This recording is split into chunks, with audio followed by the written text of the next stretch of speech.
Di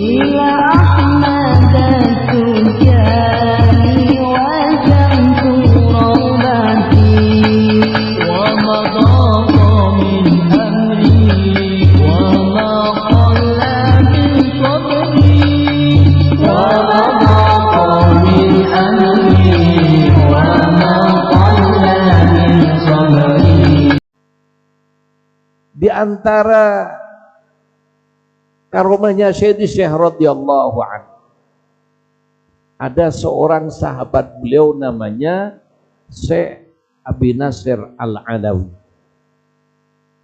Jadi namanya Syekh Sayyid Abi Nasir Al-Alawi. Jadi di antara barang peninggalan beliau itu ada tasbih kunab, gede tasbihnya yang apa? Yang ukuran mungkin 16 atau berapa, yang gede pokoknya. Yang pipih itu, pipih gede. Ya alhamdulillah saya ya diberi kesempatan sama Siti Ganun untuk make. Ketika saya disuruh make jubahnya, saya disuruh radhiyallahu tabarruk.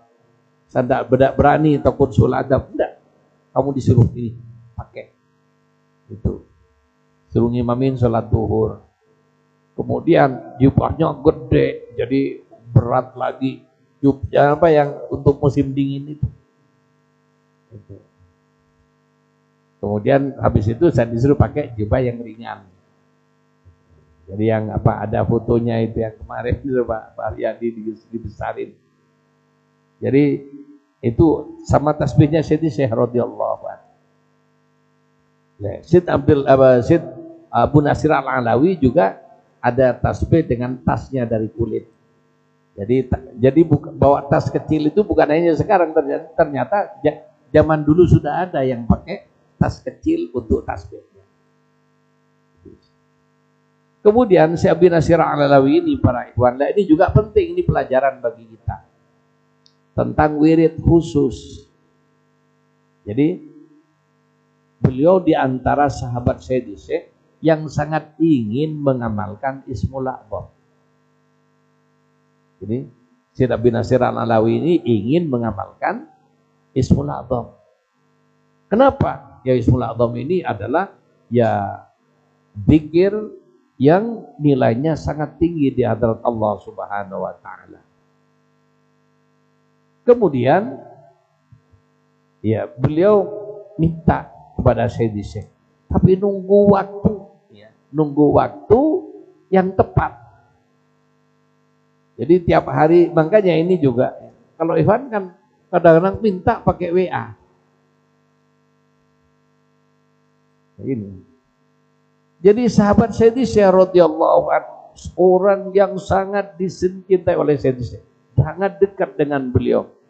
Dan beliau memang pantas untuk itu. Tidak langsung diberi. Ketika dalam satu kesempatan kelihatan Syekh lagi gembira, maka digunakan kesempatan ini untuk meminta tentang Ismul A'zam itu. Nah, begitu. Jadi Ismul A'zam ini bisa gampang baca, tapi ijazahnya yang sulit. Pertama. Yang kedua, ada orang dapat ijazah, tapi dia tidak mampu nanggung asrornya. Nah, ini yang lebih sulit lagi. Kemudian para ikhwan rahimakumullah, jadi Abi Nasir Al-Alawi ini minta Ismul A'zam ke Syekh. Begitu beliau mengucapkan hal tersebut, kelihatan muka Syekh itu berubah romannya. Kelihatan kurang senang Syekh, kurang berkenan. Akhirnya ya ini murid yang tahu diri. Begitu berubah muka Syekh, langsung mohon maaf. Merasa sul adab kepada Syekh. Mohon maaf. Tapi sama Syekh karena kondisinya ini ya kelihatan marah Syekh, ditinggal begitu aja. Akhirnya beliau sampai gelandotin minta dimaafkan oleh Syekh. Baru ngomong minta itu aja sudah masalah. Karena ini masalah gede, bukan masalah sembarangan. Itu. Jadi para ikhwan rahimakumullah, Syekh tetap jalan dan dia gelandotin terus mohon agar supaya dimaafkan. Sama Sayyidi Syekh ditinggal, naik ke atas kudanya Sayyidi Syekh. Dan beliau tetap geladoti ke pelana kuda itu, minta dimaafkan dulu kepada Sayyidi Syekh. Tidak digubris sama Sayyidi Syekh. Sampai dia lepas, karena gimana geladotin pelana kuda, kudanya sudah jalan. Jalannya mulai agak kencang, dilepas. Begitu dilepas, beliau tertinggal oleh kudanya Syekh. Apa yang terjadi? Ternyata kuda Syekh ini setiap tapaknya itu mengeluarkan emas. Jadi yang diinjak oleh kudanya Syekh, bekasnya itu pasir itu jadi emas semua. Lempengan-lempengan emas. Kaget beliau. Dilihat emas beneran. Kalau Ikhwan Jakarta ada kayak gitu kira-kira gimana? Lupa kalau punya salah. Itu. Kemudian apa yang terjadi? Beliau bukan senang, sadar kalau lagi diuji dengan dunia oleh Sayyidi Syekh radhiyallahu anhu. Jadi ikhwan itu kalau dagangannya lancar jangan terlalu senang-senang. Bisa jadi ini ujian dari Syekh dan gara-gara lancarnya itu sibuk dan duitnya berkurang. Betul apa tidak? Ini. Yang umum kan ketika lancar dagang, alhamdulillah kan. Lancar dagangan saya. Ini barokahnya Syekh. Ntar dulu. Rasakan ketika Anda lancar kemudian ketaatan berkurang, jangan senang. Anda harus nangis kalau kayak gitu. Syekh bin Nasir ini setelah dilihat emas beneran, bukan langsung tidak langsung dibuang.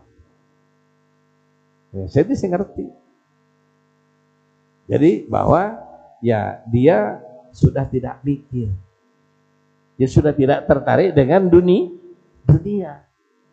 Kenapa? Kalau orang masih ada ketertarikan pada dunia di hatinya, dikasih Ismul A'zam rusak dunia. Jadi coba dia ambil emas itu, dikumpulin untuk dirinya, kemudian pas dikasih Ismul A'zam digandain itu emas. Sekarang ini kan banyak orang nyari amalan bisa menggandakan duit, ya apa tidak? Sediakan uang sekian juta masukin dalam kardus, ada yang daun masukin kardus dalam waktu sekian jadi duit. Kalau ada kiai yang kayak gitu laris, betul atau tidak? Itu. Padahal ibadah bukan itu. Syekh Tijani tidak usah pakai kardus, bekas kudanya jadi bekas tapak kudanya. Coba tapak beliau aja ya, sandal bekas sandalnya masih bekas tapak kudanya bisa jadi emas. Kira-kira kalau beliau bekas tapak beliau jadi apa nanti? Itu kan bisa jadi berlian kan gitu. Ini bekas tapak kudanya jadi emas, tapi Abi Nasir Al-Alawi tidak tertarik. Dikumpulin tapi dibuang. Baru setelah itu ya ketahuan sudah. Artinya perlu bukti fisik, bukan hanya dengan prasangka. Akhirnya dia diberi Ismul A'zam. Kenapa? Berarti di hatinya sudah tidak ada urusan dunia. Dan ini juga yang saya alami. Itu. Yang saya alami kenapa? Ya saya dapat ijazah itu. Nah, tapi saya masih jujur saya masih noleh kalau ada duit ya senang juga, masih sendu. Tahu sendu? Senang duit. Kalau sayang uang. Iya, masih. Kadang masih kayak gitu. Kata Khalifah, kamu belum cocok ngamanin ini. Tinggalkan. Cukup kamu baca selawat Fatih, mendapatkan yang lebih pahala lebih gede dari ini. Jadi bukan keutamaan pahala.